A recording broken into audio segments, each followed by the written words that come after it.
Hello friends, इस video में हम ये जानेंगे कि जब एसिड और बेस एक दूसरे के साथ रिएक्ट करते हैं तो क्या होता है। इस चैप्टर के शुरुआत में जब मैंने एसिड और बेस का इंट्रोडक्शन दिया था तब मैंने आपको बताया था कि एसिड और बेस एक दूसरे के अफेक्ट को नलीफाई करते हैं, यानी ज़ीरो कर देते हैं। जब कोई एसिडिटी की समस्या से पीड़ित होता है तो उसे बेस देते हैं, या जब कोई बेस की समस्या से पीड़ित होता है तो हम उसे एसिड देते हैं ताकि वो ज़ीरो हो जाए उसका अफेक्ट और वो ठीक हो जाए। तो इसे हम रिएक्शन के द्वारा समझते हैं। Base plus acid gives salt plus water, यानी एसिड और बेस के रिएक्शन से हमें सॉल्ट और वाटर मिलता है। एक एग्जांपल के उससे मैंने आपको शो कर रखा है यहाँ पे।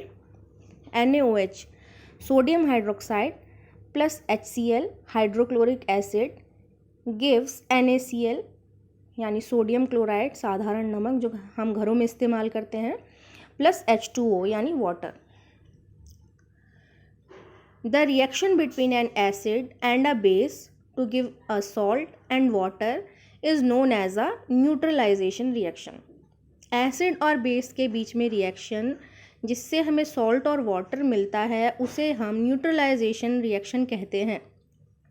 आप न्यूट्रलाइजेशन रिएक्शन की डेफिनेशन यहाँ से देख सकते हैं और याद कर सकते हैं। अगर आपके पेपर में ये आता है तो आप इसे डिफाइन कर दीजिएगा। अब आगे चलिए। Reaction of metallic oxides with acids. जब मेटल ऑक्साइड एसिड के साथ रिएक्ट करता है तो भी हमें सॉल्ट और वाटर मिलता है। चलो कि एग्जांपल के रूप में इसे देखते हैं। कॉपर ऑक्साइड में जब हम डाइल्यूट हाइड्रोक्लोरिक एसिड मिलाएंगे तो हमें कॉपर क्लोराइड मिलेगा और वाटर मिलेगा।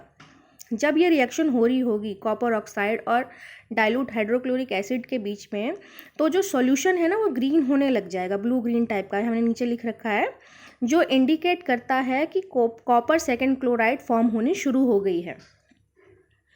अब बच्चों आप ये देख रहे होंगे कि ऊपर वाली रिएक्शन और नीचे वाली रिएक्शन कुछ मिलती जुलती है। एसिड की जगह एसिड लिखा हुआ है, सॉल्ट की जगह सॉल्ट लिखा हुआ है, वाटर की जगह वाटर लिखा हुआ है, लेकिन बेस की जगह मेटल ऑक्साइड लिखा हुआ है। इन दोनों के रिएक्शन से भी हमें सॉल्ट वाटर मिल रहा है और इन दोनों के रिएक्शन से भी हमें सॉल्ट और वाटर ही मिल रहा है। तो आप इससे क्या कोई कंक्लूजन निकाल सकते हो? हाँ, निकाल सकते हैं। क्या निकाल सकते हैं देखिए। Since metallic oxide react with acid to give salt and water, क्योंकि मेटल ऑक्साइड रिएक्ट करते हैं एसिड के साथ सॉल्ट और वाटर देने के लिए, वैसे ही बेस रिएक्ट करता है एसिड के साथ।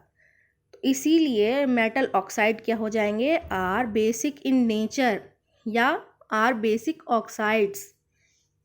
जो मेटल ऑक्साइड होते हैं वो बेसिक होते हैं नेचर में।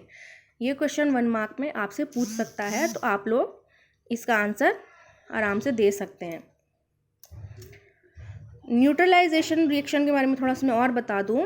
ये न्यूट्रलाइजेशन रिएक्शन इसीलिए भी है कि ये दोनों मिलकर एक दूसरे के इफेक्ट को न्यूट्रल कर देते हैं। वो जो मैंने अभी थोड़ी देर पहले बताया, नलीफाई कर देते हैं, इसीलिए इसको नाम न्यूट्रलाइजेशन रिएक्शन भी है।